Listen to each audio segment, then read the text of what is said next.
Welcome to Genesis chapter 18, my beautiful people. Like I said, we're moving right along and just discovering all the beautiful jewels, or not discovering, more like getting filled and being revealed, his precious jewels that is in each and every chapter of his beautiful word. And so, having said that, we're going to go ahead and start reading the entirety of chapter 18 of Genesis. And I just realized I left this open. So, chapter 18, I was posting the other video, guys. But anyhow, from last week's study, it's now up and running. Sorry for the delay. I went away for the weekend, which is normally when I do it. So, who wants to read chapter? Do you want to read it, Yasmin, or you're busy? I can read it. Okay. Okay. Then the Most High appeared to him by the terebinth trees of Mamre, and he was sitting in the tent door in the heat of day. So he lifted his eyes and looked, behold, three men were standing by him. And when he saw them, he ran from the tent door to meet them and bowed himself to the ground and said, My Adon, if I have found favor in your sight, do not pass by your servant. Please let a little water be brought, and wash your feet and rest yourselves under the tree.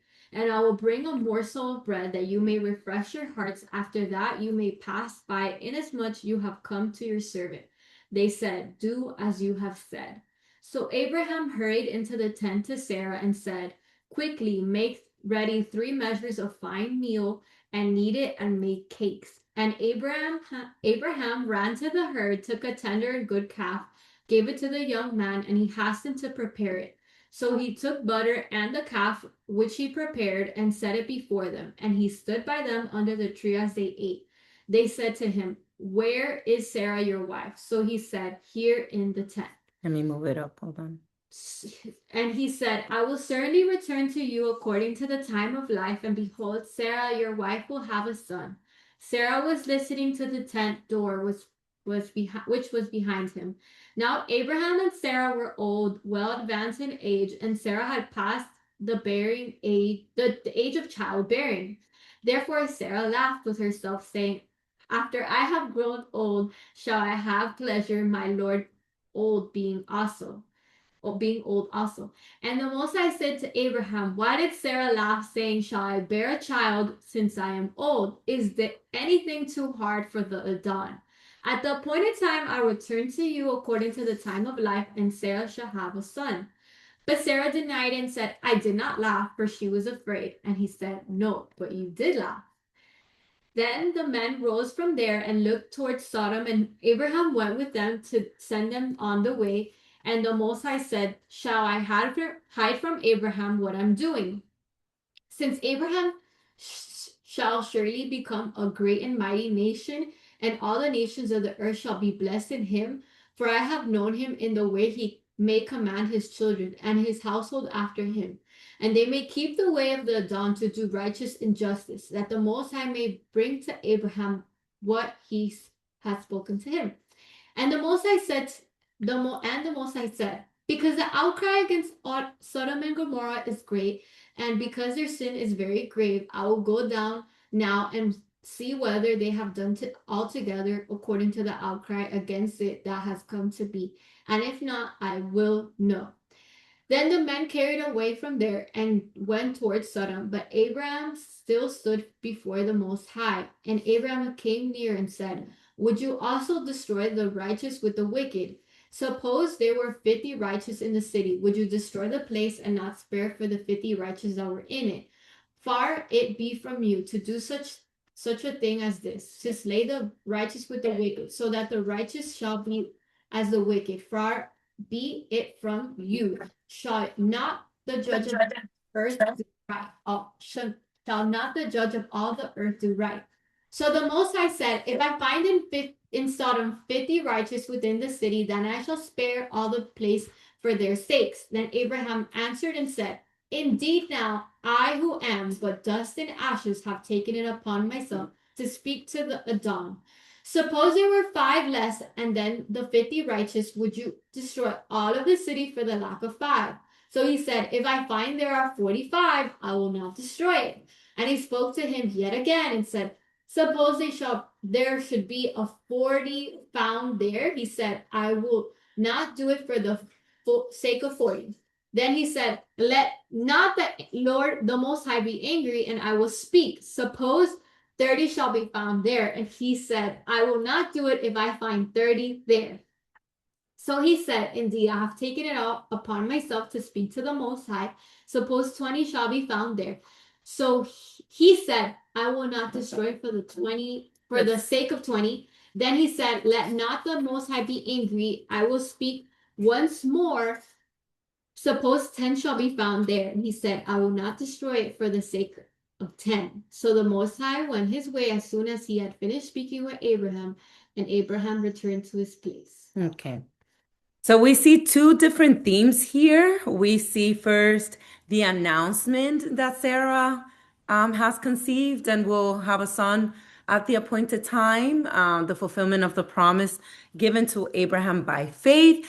And then we see the second section where Abraham intercedes for Lot, or for the righteous people found within Sodom and Gomorrah, obviously including his brother, nephew, whatever, Lot, right, and his family. Um, but let's begin doing some connections. But before I do some connections, let's just to enter into the introduction to the chapter. So Genesis 18, we're covering only one chapter today because I want to take my time breaking down. Like I said, there's two different themes here. And next week it goes into Sodom and Gomorrah, and I feel like it deserves its own, study on its own. So, like I said, Genesis 18 is more than just a visit.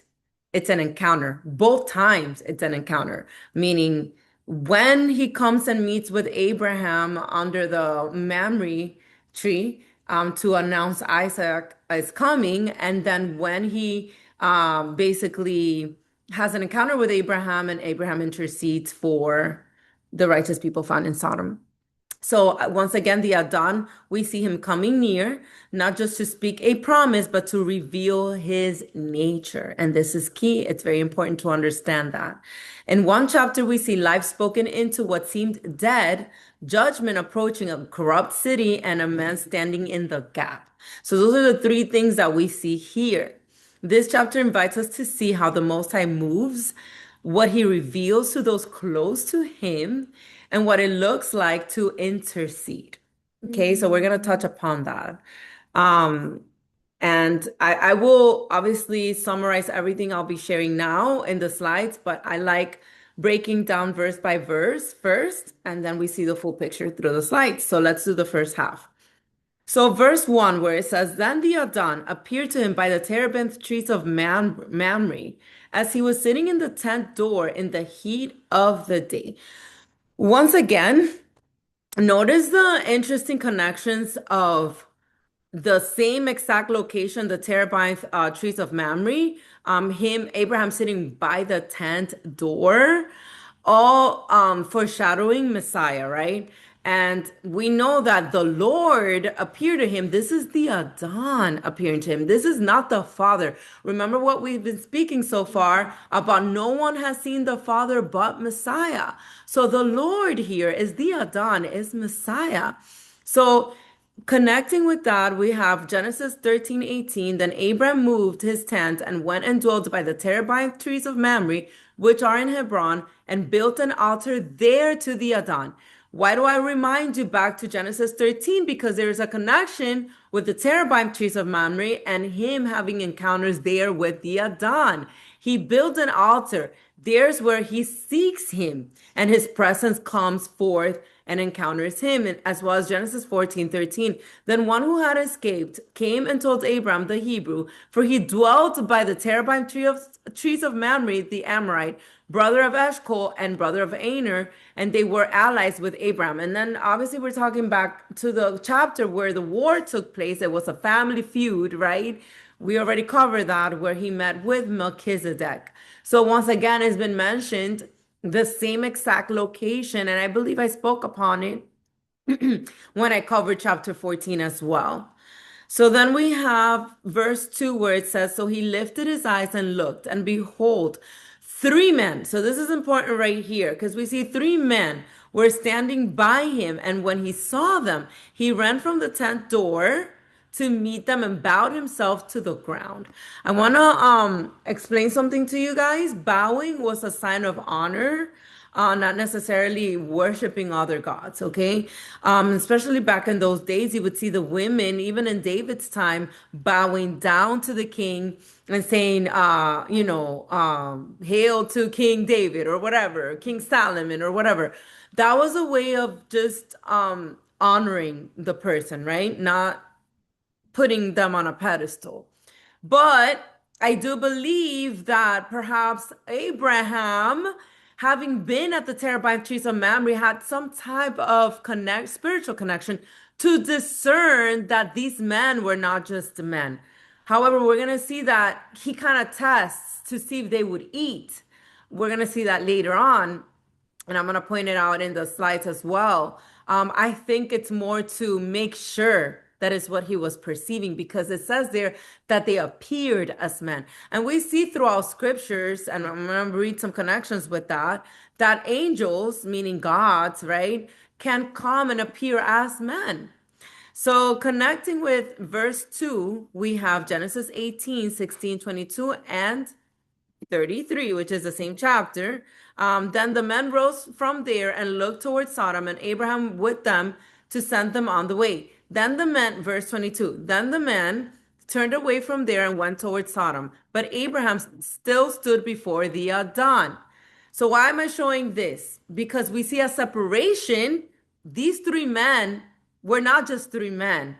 The Adon was amongst them. Okay, that's why I'm bringing back verses 16, 22, and now 23, where it says, so the Adon went his way as soon as he had finished speaking with Abraham, and Abraham returned to his place.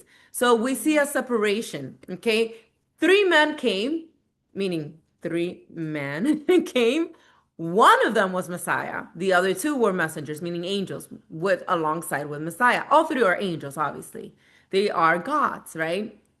So they come with the assignment, but the Adon, meaning Messiah, separates, and the other two go and head towards Sodom for the warning to Lot that the city is about to be destroyed. So I wanted to point that out. Then we also have Genesis 32, verse 24. Then Jacob was left alone, and a man wrestled with him until the breaking of day. We're going to read this later on more in detail when we get to chapter 32. However, we know that this man that wrestled him wasn't just any man. Okay, just wanted to point that out. We also see Joshua 5:13 when it says, and it came to pass when Joshua was by Jericho that he lifted his eyes and looked, and behold, a man stood opposite with him with his sword drawn in his hand. And Joshua went to him and said to him, are you for us or for our adversaries? So right there, Joshua recognized this is not just any man. Okay, when we read the story of Joshua taking possession of Canaan, we see that there is an encounter with a messenger, right? An angel being sent, as well as Judges 13, 6 through 11. Let's read the entire thing. So the woman came and told her husband, saying, a man of God came to me, and his countenance was like the countenance of the angel of the Most High. Very awesome. But I did not ask him where he was from, and he did not tell me his name. And he said to me, behold, you shall conceive and bear a son.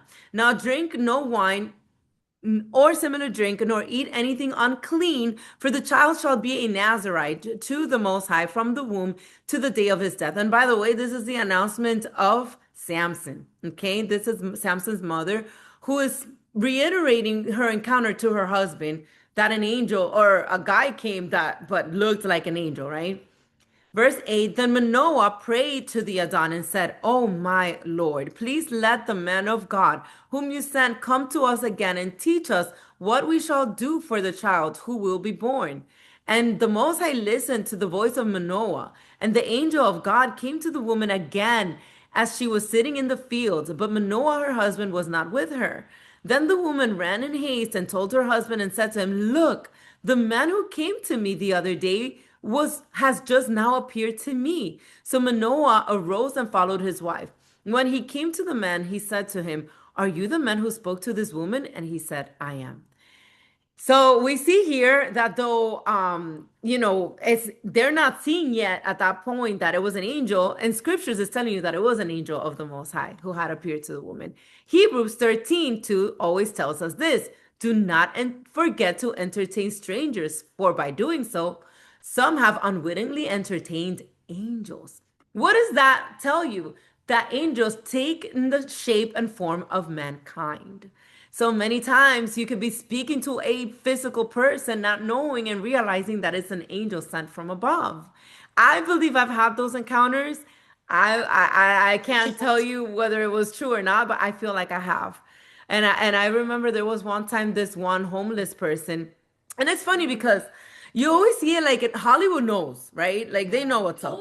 And always they always put in the movies how somehow an angel is like a homeless dude, like sitting in the corner with a little sign, you know?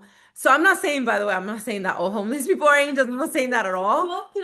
No, but the word is telling you do not forget to entertain strangers. In other words, it's not telling you entertain them with like fun. It's telling you like help them. Yeah. You never know who you're helping. And even if they're not an angel, we're still commanded to help the poor, right? So regardless of the matter, you're still following the word, right? However, I think what the author of Hebrew is trying to tell you is like you never know when you're speaking to an angel, whether it be a homeless person or a rich person or whoever, right?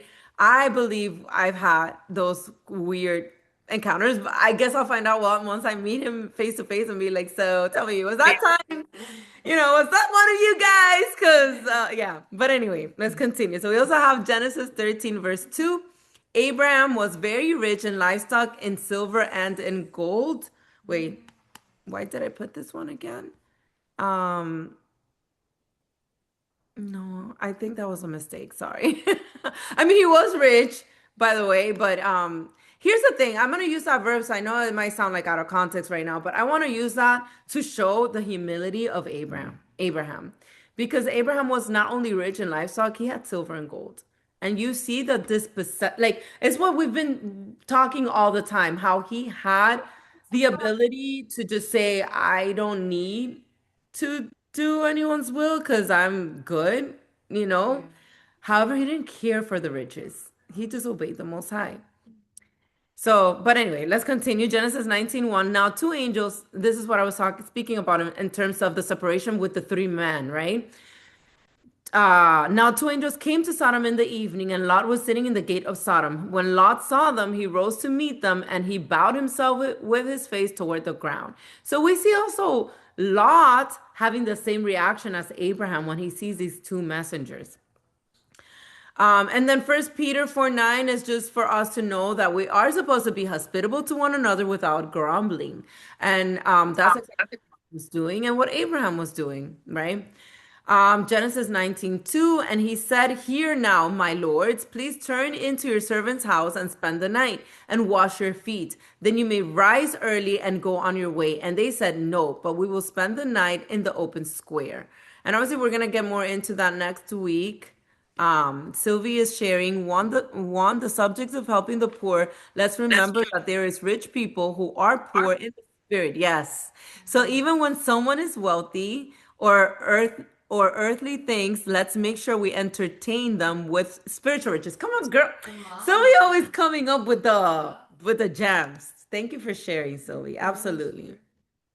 Genesis 24:32. Then the men came to the house, and he unloaded the camels and provided straw and feet for the camels, and water to wash his feet, and the feet for the men who were with him. So sharing this one, this is when the servant, Abraham's servant, is sent to get a wife for Isaac.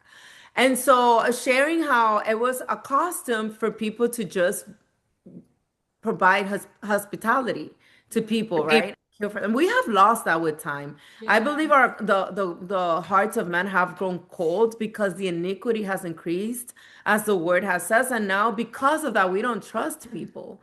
And sadly, it's hard to because you never know if it's a person that's gonna like come and steal and it's different, but it was different. But we're still supposed to, provide hospitality, maybe not to a complete stranger, right? We have to use a little bit more wisdom in our day and age, but. And You were then gonna say there's something. like a scripture that says like if you like give a cup of water to these little ones, like you're never seeing a reward.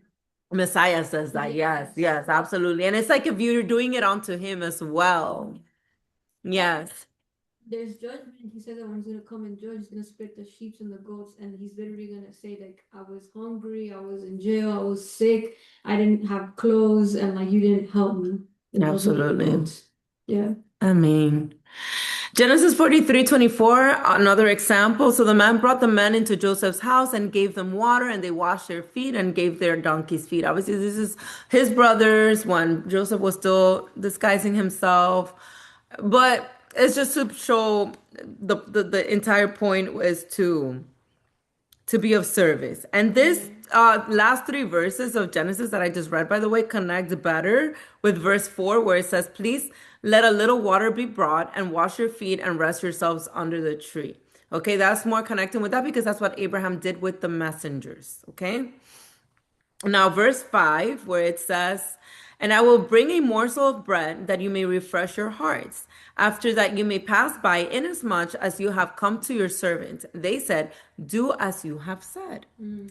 So they didn't, I want you to notice something here that these angels did not, like, they knew Abraham was doing what he was supposed to be doing, and they didn't stop him from doing it, right? Like, provide me with food.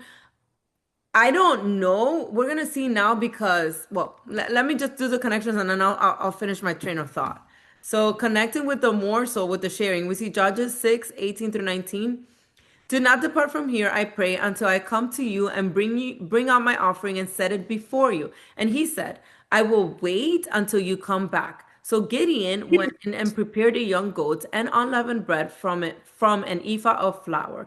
The meat he put in a basket, and he put the broth in a pot. And he brought them out to him under the terebinth tree and presented them. So notice that Gideon later does the same exact thing in the same exact location, the terebinth tree, okay? But I do want to point out something that most of the times, and I say most of the times to be modest, but I would say 100% of them, but let's say 99.9% of the times, whenever bread is mentioned in scriptures, it's especially when it had to do with like righteous acts, it's normally unleavened. I just wanted to point that out. Today, like even the word says, Yeah. like in New Testament, like a little leaven leavens a whole lump. So like, oh yeah, you know. But it's interesting because the feast of unleavened bread, like the actual law had not been given in writing yet. Mm. Remember that was later on in the Exodus with the Passover. Yeah. But however, they understood what unleavened bread was. Yeah. So just keep that in mind. All right. So actually, no, this is Judges. My bad, my bad, my bad. I am reading from Judges, and Judges is after Passover. Just kidding. Yeah. Just kidding.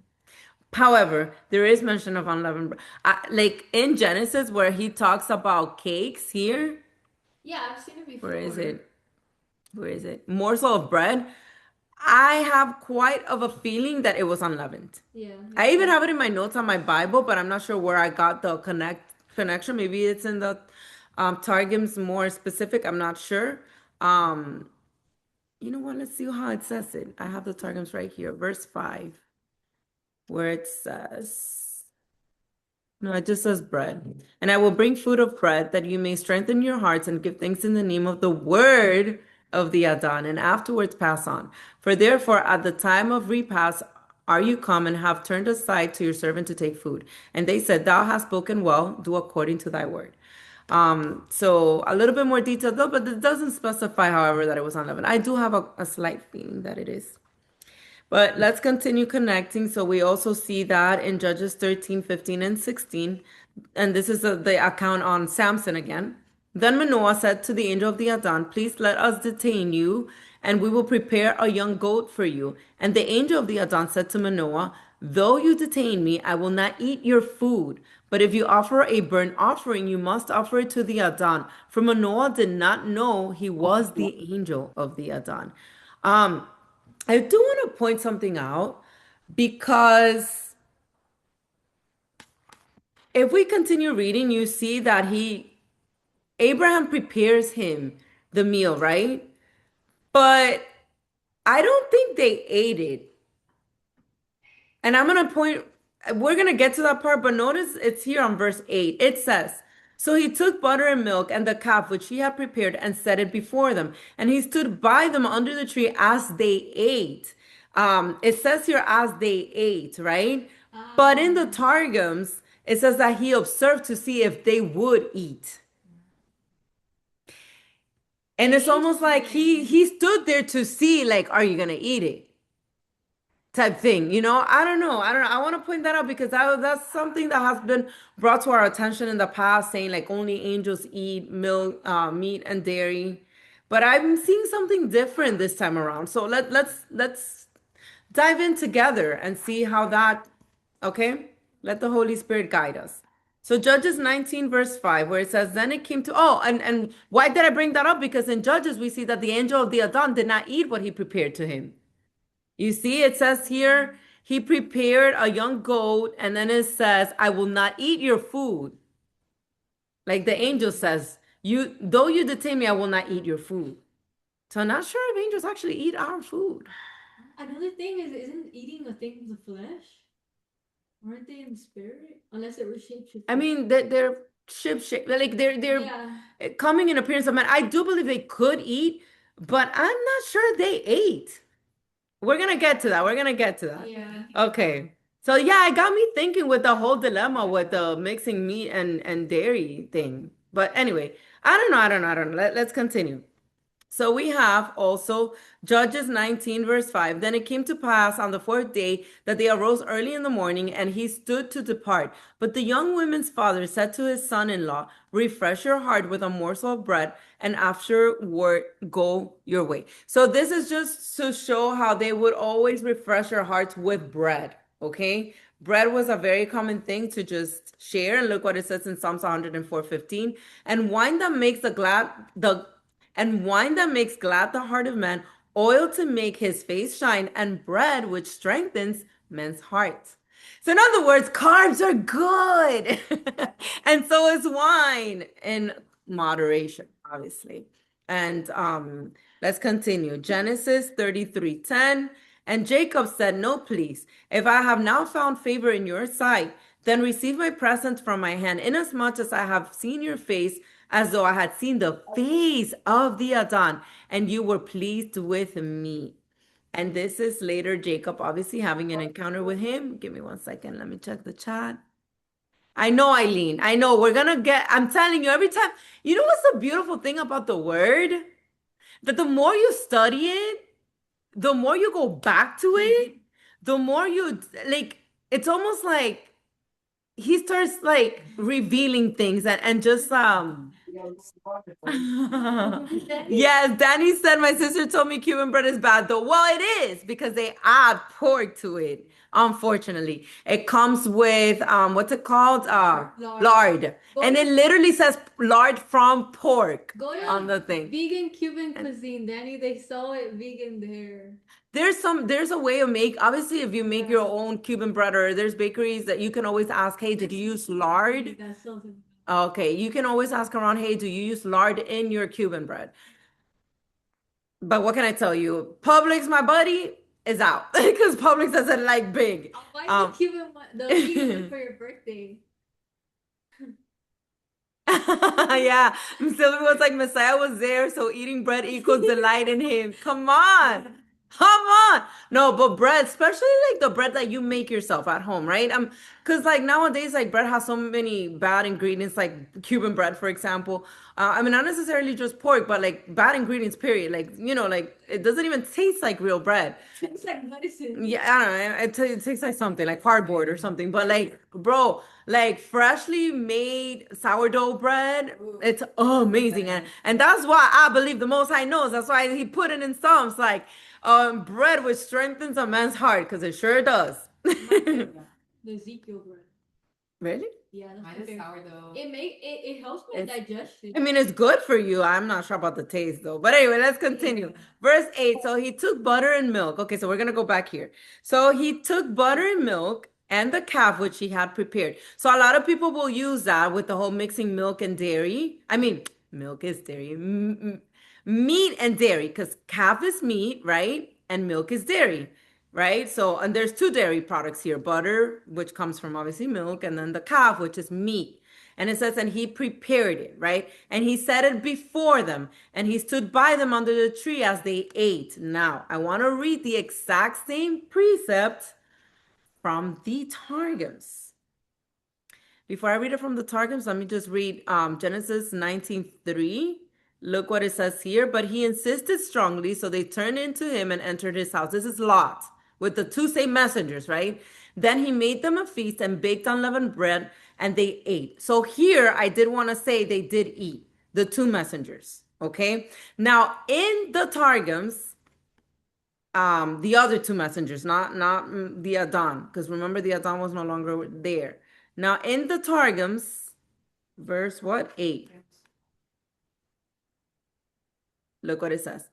And he took rich cream and milk and the calf, here is like more specific, cream and milk, and the calf which the young men had made into prepared meats, and set them before them, according to the way conduct of the creatures of the world. And he served before them, and they sat under the tree, and he quieted himself to see whether they would eat. Mm. But they never said they ate. It does say it with Lot, though, that with Lot, however, when they ate with Lot, Lot only used unleavened bread. That's what I wanted to point out. He baked unleavened bread. He didn't eat like the meat and because I feel like the meat and that stuff is kind of like of the flesh. Because do remember in Eden, it was a vegan diet. He made basically all seeds for them as food, right? Like the trees and each bearing whatever. And then with the fallen man, he allows them then to eat the clean animals, right? I don't know. I don't know. So But I had been taught before that they had ate that. Did not make sense. That was I don't know. Let's continue reading. yeah. Let's continue reading. That being taught was Let me see what's in the chat. Eileen says, so what does this mean then? The angels didn't meet the meat and dairy. They're not supposed to. I don't know, Eileen. I'm just going by what I see now. And I don't know. I don't want to do a whole doctrine or a whole assumption based on an interpretation, right? And the interpretation has been that only angels are allowed to eat meat and dairy together. but But now that I reread, I'm like, it never says they ate it though. they didn't. So, you know Oh what I my mean? God. So well, let's continue. Verse 9, where it says, then they said to him, where is Sarah, your wife? So he said, here in the tent. So just connecting with that, no, Genesis 24:67. Then Isaac brought her into his mother Sarah's tent, and he took Rebekah, and she became his wife, and he loved her. So Isaac was comforted after his mother's death. So that's just to point out that Sarah had her own tent. Um, I don't know, I just put that there. We also have verse 10. And he said, I will certainly return to you according to the time of life. And behold, Sarah, your wife, shall have a son. Sarah was listening in the tent door, which was behind him. So she was right behind them, right?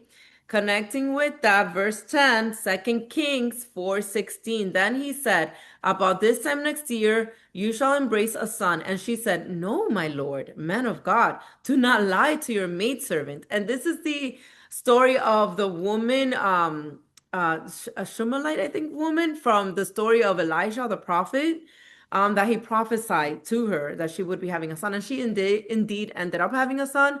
What I'm trying to show here is that a lot of times it's not that they don't believe. It's almost like a shock.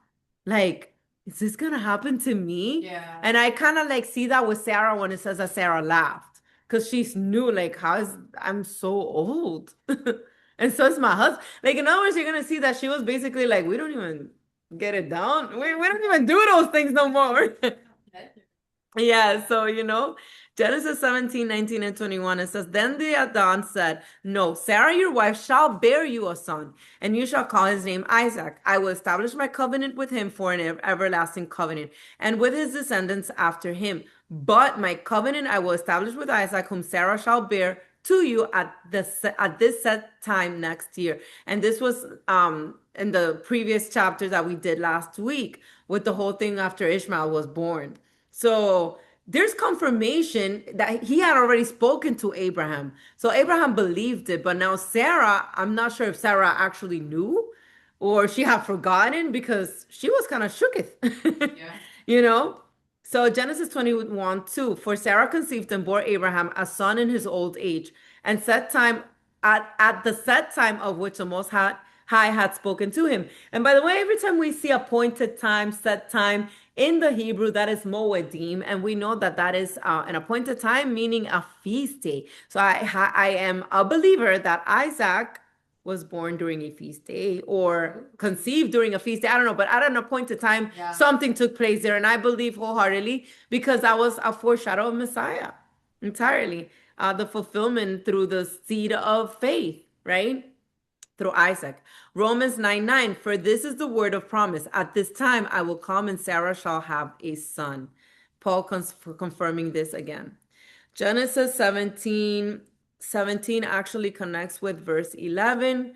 Now Abraham and Sarah were old, well advanced in age, and Sarah had passed the age of childbearing, which obviously it could lead anyone to doubt, like, I don't even have a period anymore. Like, if it's saying that she was past the age of childbearing, it's because she was her apparatus were not functioning, right? Like so. Connecting with that, Genesis 17:17, then Abraham fell on his face and laughed and said in his heart, shall a child be born to a man who is 100 years old? And shall Sarah, who is 90 years old, bear a child? So imagine that was even like way before she actually conceived, and she was already 90 at the time that that promise was given to him.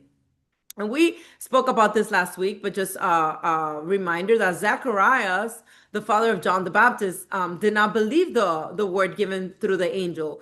And we see it in Luke 1:18. And Zacharias said to the angel, how shall I know this? For I am an old man, and my wife is well advanced in years.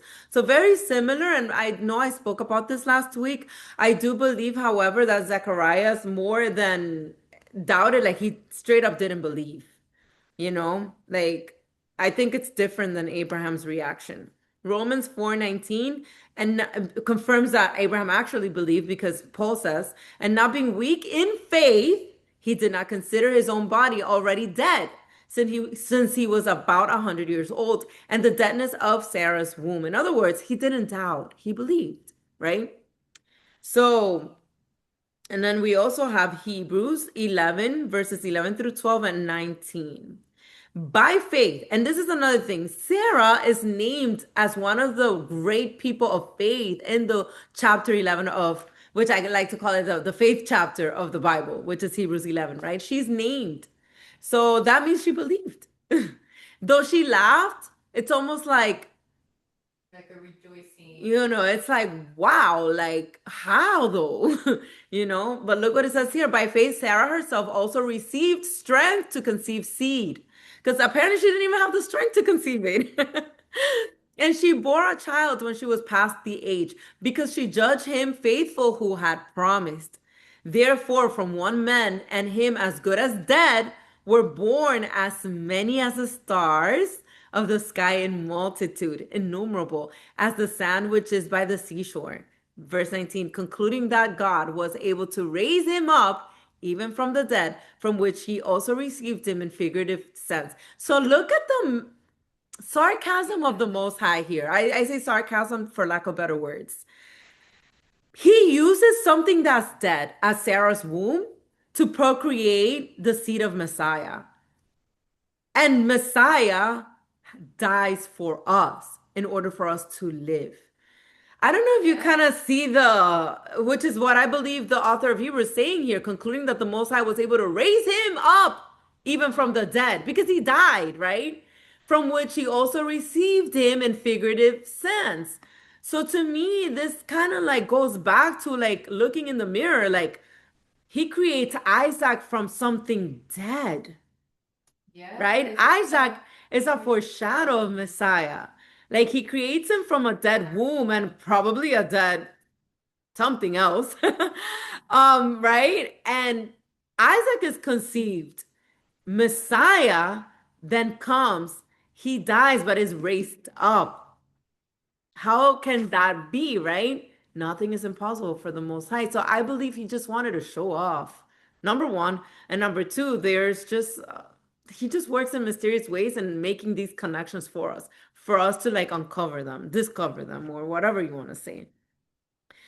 Verse 12, where it says, therefore Sarah laughed within herself, saying, after I have grown old, shall I have pleasure, my Lord, doing old also?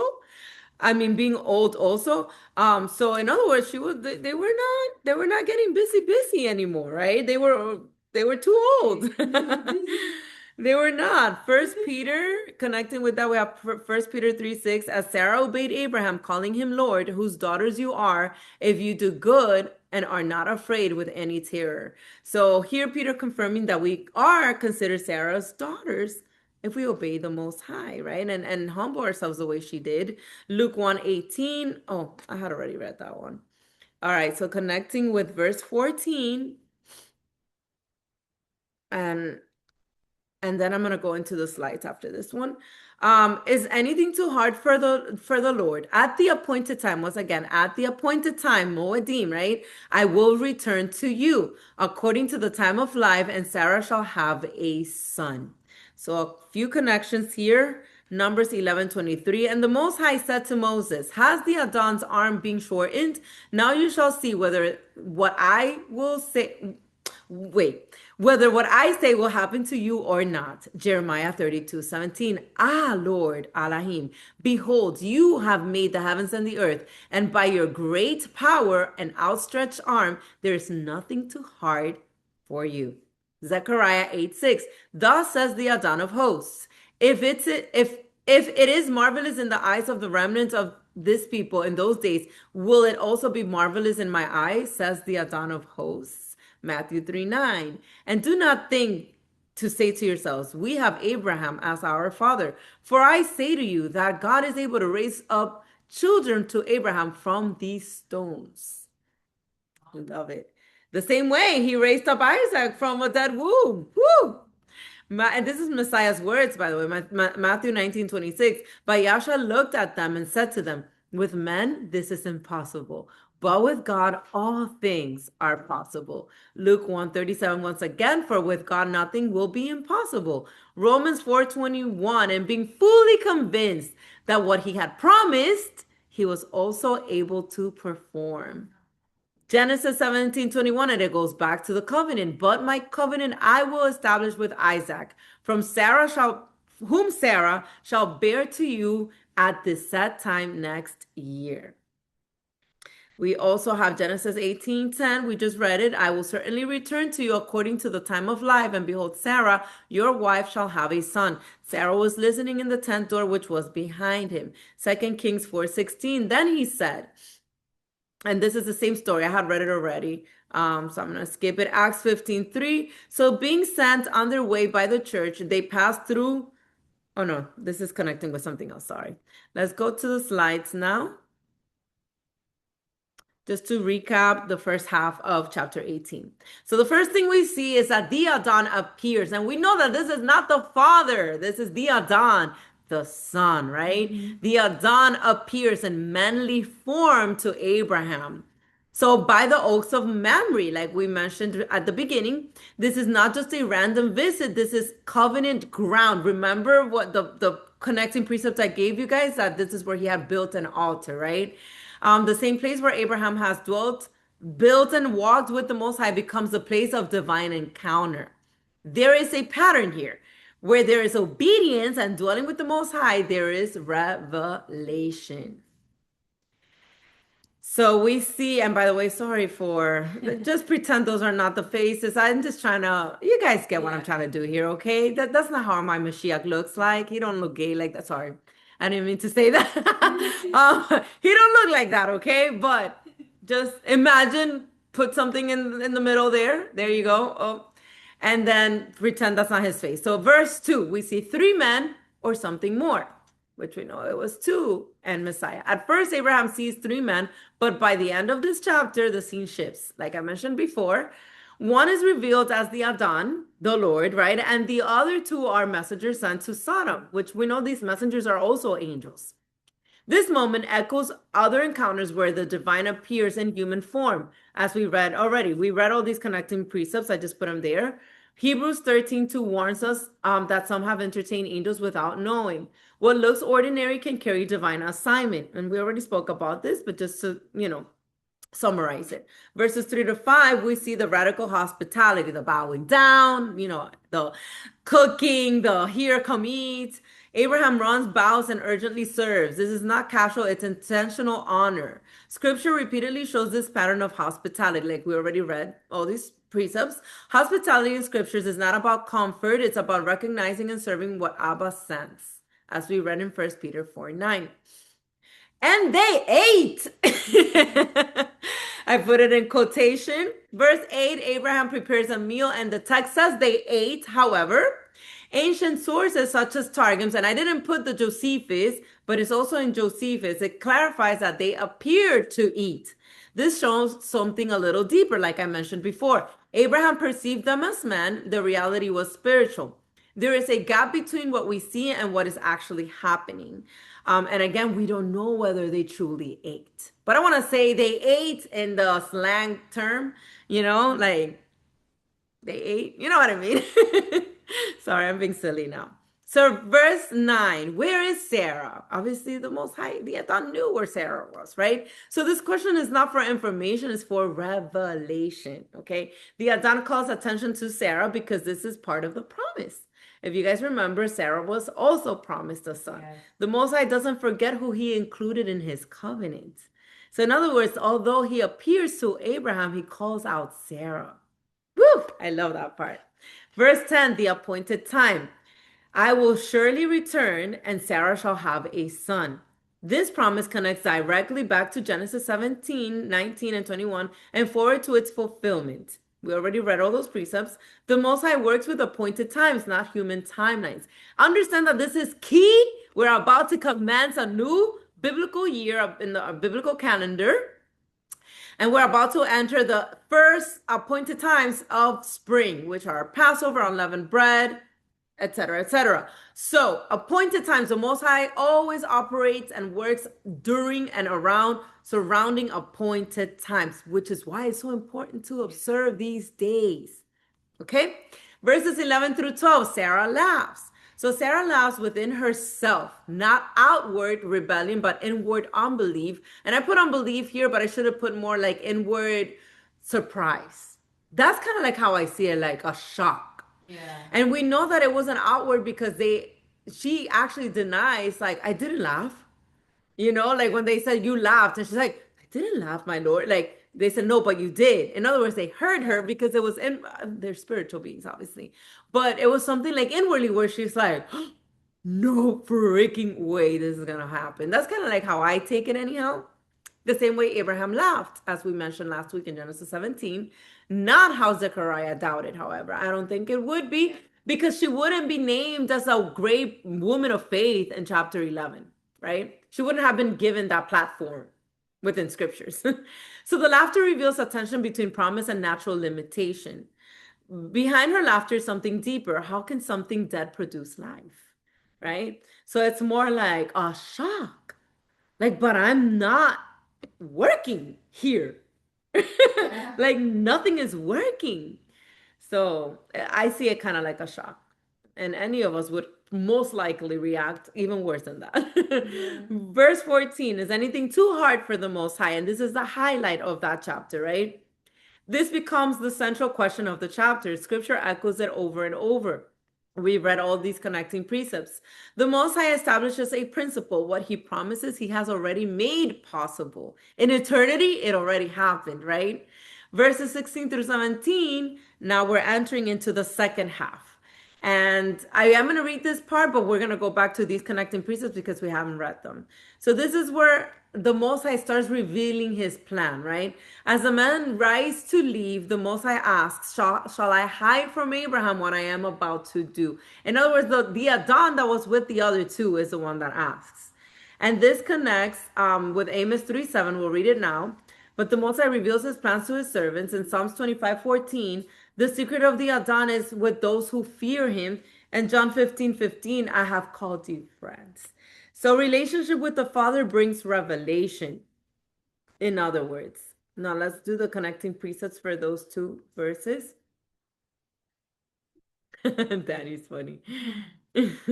So verses 16 and 17, which are these, then the men arose from there and looked toward Sodom, and Abraham went with them to send them on the way. And the Adon said, shall I hide from Abraham what I am doing? Like he told the other two that, right? The other two angels. And then connecting with that, we have Acts. This is the one I had said, I'll read it. So, being sent on their way by the church, they passed through Phoenicia and Samaria, describing the conversion of the Gentiles, and they caused great joy to all brethren. Obviously, that has nothing to do with Abraham's timeline. I'm just showing this to show how disciples are always sent to rescue other people, to bring good tidings, to bring salvation. And this is basically what the Adon does with the two messengers. Like he sends them on their way. And in this case, it's to destroy Sodom and Gomorrah, but we know that there was a deeper meaning behind that. Romans 15:24, whenever I journey to Spain, I shall come to you, for I hope to see you on my journey and to be helped on my way there by you. At first, I may enjoy your company for a while. And why am I bringing this? Because that's what Abraham was doing. He was sending them out on their way, and that was a custom and the right thing to do. Verse 17, Genesis connects with Genesis 18, verses 22, 26, and 33. Then the men turned away from there and went toward Sodom, but Abraham still stood before the Adon. You see, Abraham stayed with the Adon as the other two departed. So the Adon said, if I find in Sodom 50 righteous within the city, then I will spare all the place for their sakes. 33, so the Adon went his way as soon as he had finished speaking with Abraham, and Abraham returned to his place. Psalms 25:14, the secret of the Adon is within those who fear him, and he will show them his covenant. Amos 3:7, surely the Adon does nothing unless he reveals his secret to his servants, the prophets. John 15:15, no longer do I call you servants. This is the one I had mentioned on the slide. For a servant does not know what his master is doing, but I have called you friends, for all things that I heard from my Father I have made known to you. So, in other words, relationship is what causes him to reveal these things to you, which is what caused him to speak to Abraham that way, as Abraham spoke to him as a friend and interceded on behalf of Lot. Verse 18, where it says, since Abraham shall surely become a great and mighty nation, and all nations of the earth shall be blessed in him. And I love this one because this is the answer that he gives when he says, shall I hide from Abraham what I'm doing? Since Abraham shall surely become a great nation, and all nations of the earth shall be blessed in him. In other words, Sodom and Gomorrah wasn't his chosen people. However, Sodom and Gomorrah, it's kind of like a foreshadow of other nations that would come grafted in through Abraham. You see, all nations shall be blessed in him, like in his seed. And I think that's so beautiful. Connecting with that, Genesis 12:3, I will bless those who bless you and will curse him who curses you. And in you, all the families of the earth shall be blessed. Genesis 22:18, in your seed, all the nations of the earth shall be blessed because you have obeyed my voice. Matthew 1:1, the book of the genealogy of Yahshua HaMashiach, the son of David, the son of Abraham. And the same thing, you find it in Luke 3:34. We also have Acts 3:25 and 26. You are sons of the prophets and of the covenant with the Most High made with our fathers, saying to Abraham, and in your seed all the families of the earth shall be blessed.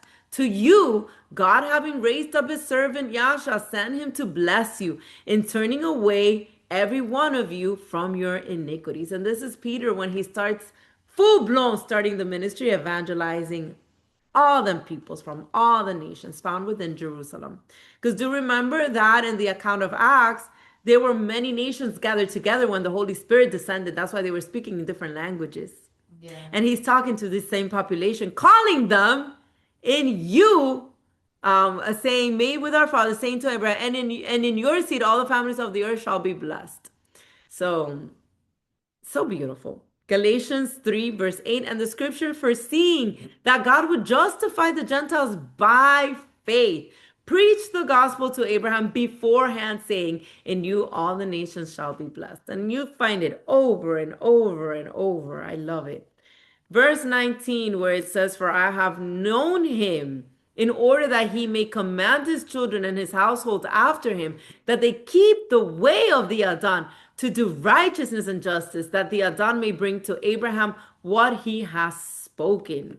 So you see how, because he knew him, he had commanded basically the children of his children, his children's children, etc., and all generations to keep the way of the Adon. And this connects beautifully with what Moses later tells the people in the wilderness in Deuteronomy 4 and 9 and 10.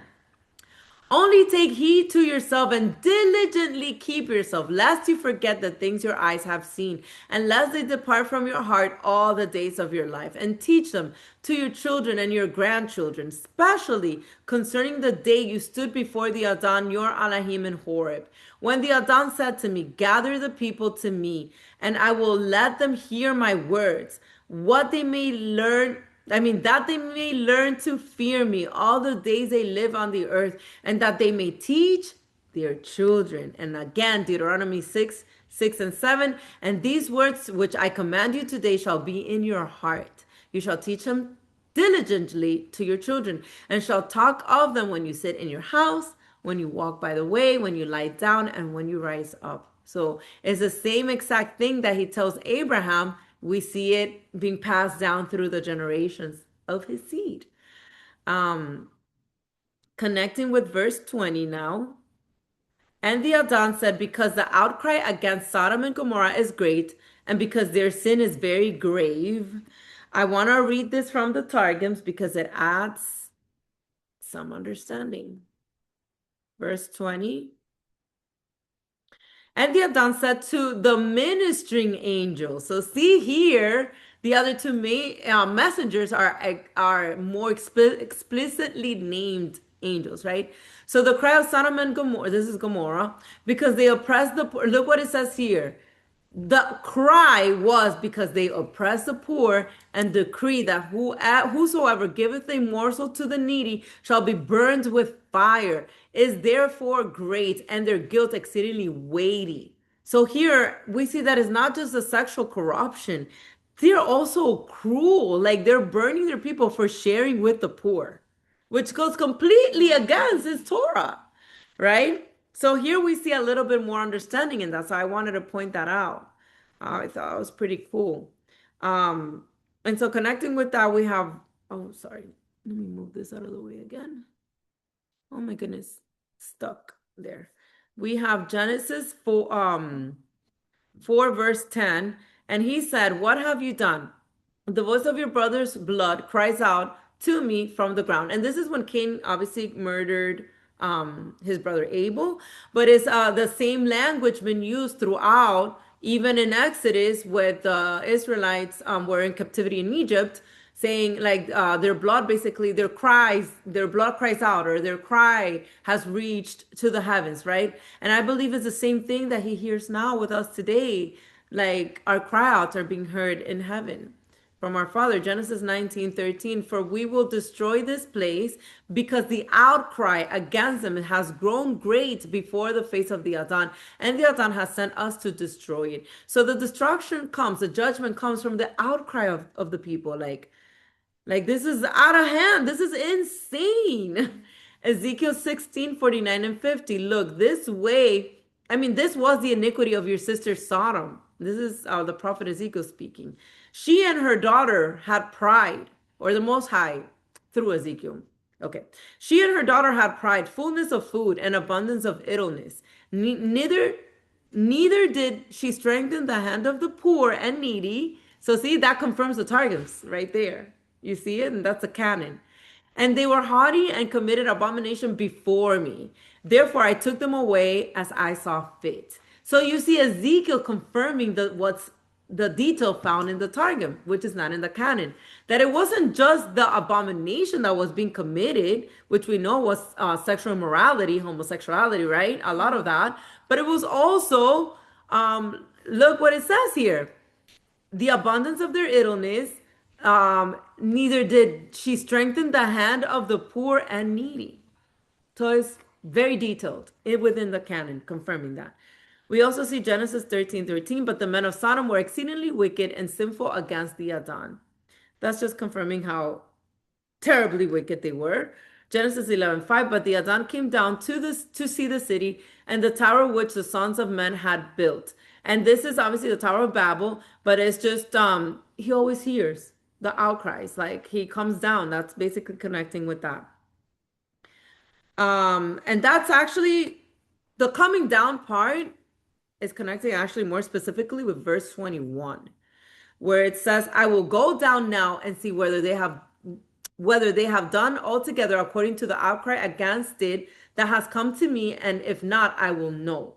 So this is connecting straightforward with that one. Verse 21 also has Exodus 3:8. So I have come down to deliver them out of the hand of the Egyptians and to bring them up from the land to a good and large land, to a land flowing with milk and honey, to the place of the Canaanites and the Hittites and the Amorites and the Perizzites and the Hivites and Jebusites.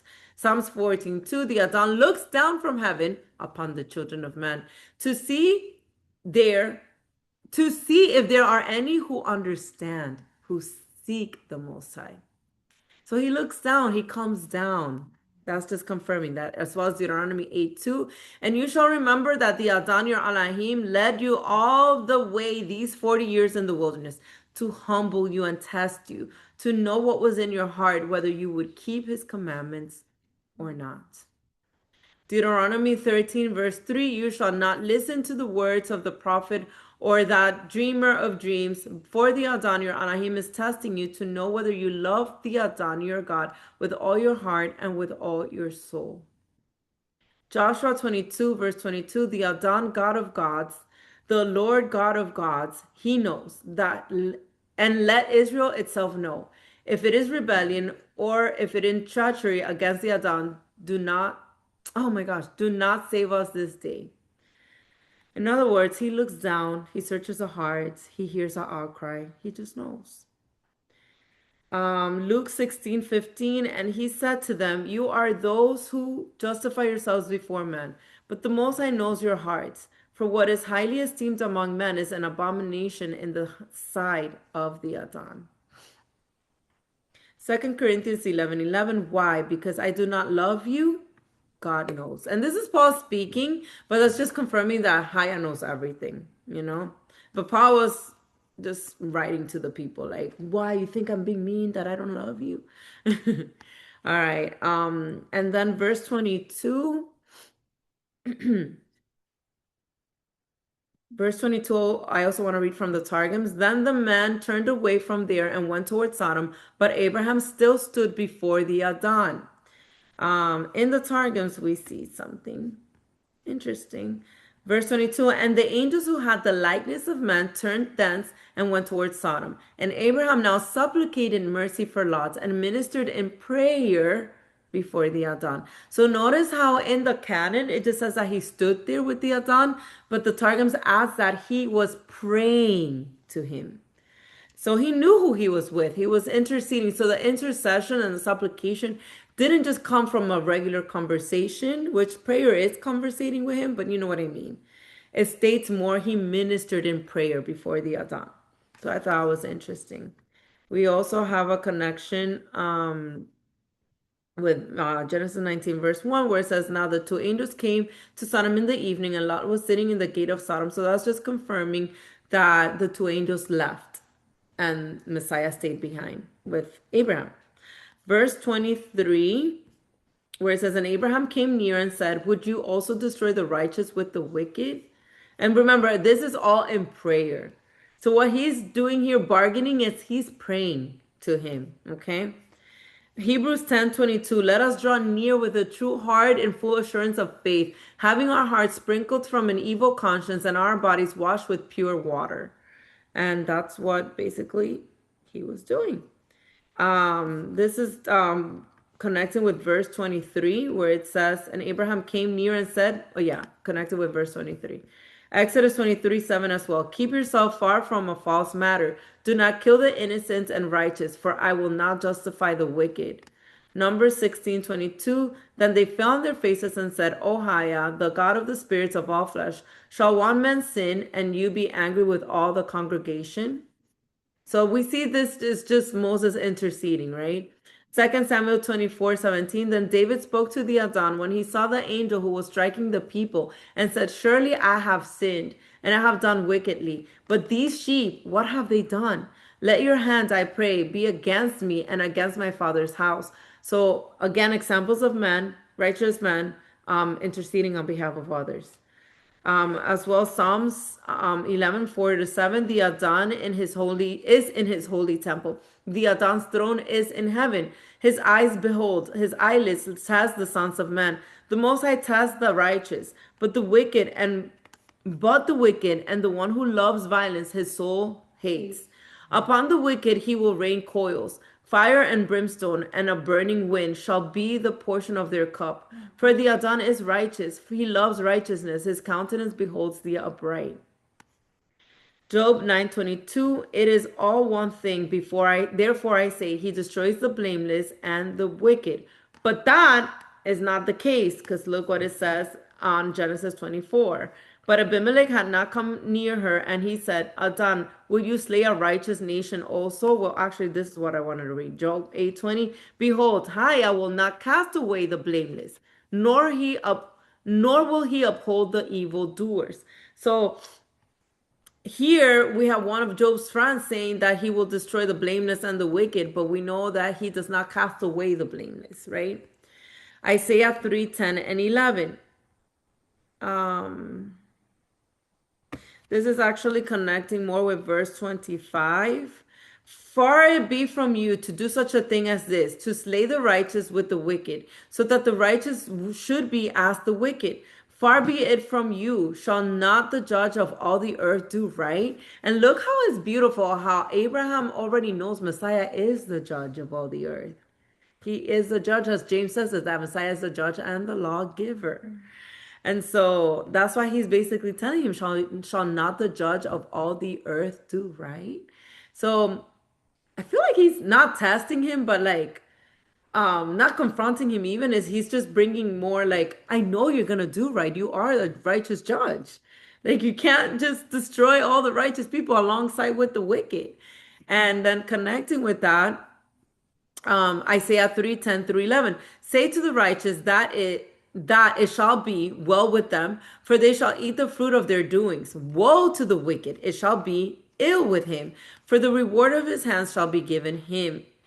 As well as Deuteronomy 1:16-17. Then I commanded your judges at that time, saying, Hear the cases between your brethren, and judge righteously between a man and his brother, or the stranger who is with him. You shall not show partiality in judgment. You shall hear the small as well as the great. You shall not be afraid in any man's presence, for the judgment is the Most High's. The case that is too hard for you, bring to me, and I will hear it. And this is later on when Moses is basically telling the people, like to split between the judges and how to basically govern the people when he leaves and whatever. But it's just to confirm that you shall show no partiality in judgment. In other words, because that's how the judgment of the Most High is. Basically, just confirming that. Deuteronomy 32:4 as well. He is the rock. His work is perfect. For all his ways are justice. A God of truth and without injustice, righteous and upright he is. In other words, he's just, right? He's not just gonna like destroy people for the sake of it. Job 8:3-20. Does the Most High subvert judgment, or does the Almighty pervert justice? Behold, the Most High will not cast away the blameless, nor will he uphold the evildoers. Job 34:17. Should one who hates justice govern? Will you condemn him who is most just? Psalms 58:11. So that men will say, surely there is a reward for the righteous. Surely he is God who judges in the earth. Psalms 94:2. Rise up, O judge of the earth. Render punishment to the proud. Isaiah 3:10-11. Say to the righteous that it shall be. Oh, we already read that one. Romans 3, 5 through 6. But if our unrighteousness demonstrates the righteousness of the Most High, what shall we say? Is God unjust who afflicts wrath? I speak as a man. Certainly not, for then how will God judge the world? Jeremiah 5:1, connecting now with verse 26. So the Adon said, if I find in Sodom 50 righteous within the city, then I will spare all the place for their sakes. We see Jeremiah 5:1, run to and fro and through the streets of Jerusalem, see now and know, and seek in her open places if you can find a man, if there is anyone who executes judgment, who seeks the truth, and I will pardon her. So notice here it's talking about if you find 50 for Sodom and Gomorrah, right? But in Jeremiah, he says, even if you find one, even if you find one. And we always say it, even if it's just for one soul, it goes both ways. Ezekiel 22:30. So I sought for a man among them who would make a wall and stand in the gap before me on behalf of the land, that I should not destroy it. But I found no one. That's later on in Ezekiel. But then again, he was looking for at least one, right? Verse 27. Then Abraham answered and said, indeed, now I who am but dust and ashes have taken it upon myself to speak to thee, Adon. And here we see we're going to see a few connections with dust and ashes, right? Genesis 3:19, in the sweat of your face you shall eat bread till you return to the ground, for out of it you were taken. For dust you are, and to dust you shall return. Job also knew this. Job 4:19. How much more those who dwell in houses of clay, whose foundation is in the dust, who are crushed before a moth, as well as Job 30, verse 19. He has cast me into the mire, and I have become like dust and ashes. So same terminology. Job 42:6. Therefore I abhor myself and repent in dust and ashes. And dust and ashes is a lot of symbolizing also humility, because we are basically nothing. Right? We came from dust, and to dust we shall return, which is why I believe that they would throw ash and dust to themselves when they were grieving, like humbling their humbling themselves, right? 1 Corinthians 15:47-48. The first man was of the earth, made of dust. The second man is the Adon from heaven. As was the man of dust, so also are those who are made of dust. And as is the heavenly man, so also are those who are heavenly. Beautiful comparison Paul making there. Ecclesiastes 12:7. Then the dust will return to the earth as it was, and the spirit will return to the Most High who gave it. That connects beautifully with that 1 Corinthians 1 there. Genesis 2:7. And the Adon God formed man the dust of the ground and breathed into his nostrils the breath of life, and man became a living being, because we know that what gives us life is his breath, which is his ruach, his spirit, right? And then I have Sirach connecting to that from Apocrypha, Sirach chapter 10, verse 9. We are only dust and ashes. What have we got to be proud of? Our body decays even while we are alive. And I know we've already spoken about this, how as the days go by, we are aging, we are decaying. From the moment you come out of your mother's womb, you are already on the process of decaying. Yeah. So that Sirach is just confirming that. And then lastly, I just want to connect verse 32 at the end. Then he said, let not the Adon be angry, and I will speak but once more. Suppose 10 should be found there. And he said, I will not destroy it for the sake of 10. So he kept it at 10. He didn't keep pushing forth, but we know, as we saw in Jeremiah, that even for one, and I'll read it again, Jeremiah 5:1, run to and through the streets of Jerusalem, see now and know, and seek in her open places. If you can find a man, if there's anyone who executes judgment, who seeks the truth, and I will pardon her. Only one he'll pardon. Judges 6:39. Then Gideon said to the Most High, do not be angry with me, but let me speak just once more. Let me test, I pray, just once more with the fleece. Let it now be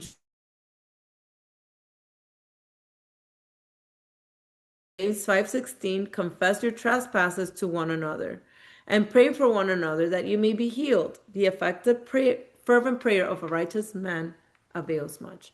So there we see not only Gideon interceding with the Most High, but also James confirming that prayer of a righteous person avails much. So when you intercede on behalf of others, even if it's just for one soul, he'll do it.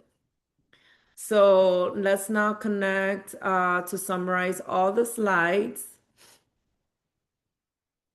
Ooh. Hi, Lo, how are you? Okay, well. I know, dust, it's a reminder, yes. Let's like I said, do the summary. So Abraham's calling.